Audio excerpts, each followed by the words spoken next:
I've been a member of the Labour campaign for electoral reform for more than 25 years, since before I was a Member of Parliament. I believe that our electoral system needs to change, and it's good to see many people out on the streets of York arguing for that this afternoon. Any constitutional reform is difficult. The Labour government, ex-Labour government, has forced through quite a number of reforms. They take a huge amount of time, and on each reform you have to win a majority in both houses of Parliament. We won the case for a proportional system for elections of UK representatives to the European Parliament. And we brought in proportional representation as the system for electing members to the Scottish Parliament, the Northern Ireland Assembly and the Welsh Assembly. And in relation to the Scottish Parliament and the Welsh Assembly, we did so, although it was clearly not in our own party self-interest to do so.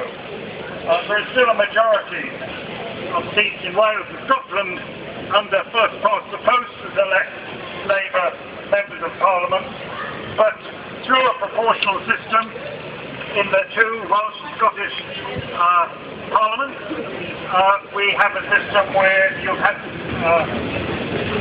coalition government as a result of having a proportional voting system. We failed to get through change to the voting system for the House of Commons, and I think you need to reflect on the fact that Parliament is an intensely conservative institution, and we shouldn't lose sight of the fact that a week ago it became a rather more conservative institution. Down in the House last week, Conservative MPs are gritting their teeth. They recognise their party has agreed to a referendum on the alternative vote, but they are already planning how to defeat change to the voting system when the referendum comes back. No doubt with millions of pounds donated by Lord Ashcroft. This is not a campaign which it will be easy to win. It's a campaign where all reformers need to work together to make a case to the British public for change.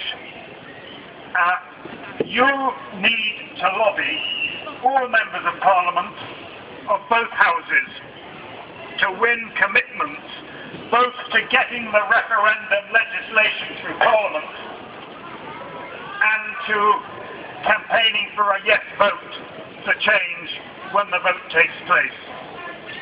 And while we're talking about fair votes, I think I should just mention one other thing.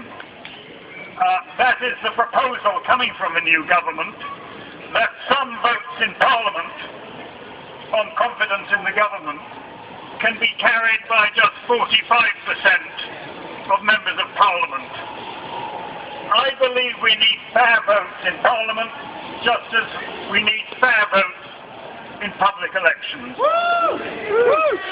I don't believe it's democratic or workable for our Parliament to ensure that opposition MPs, MP by MP, have less voting strength than government MPs. And let me demonstrate to you what 45% means.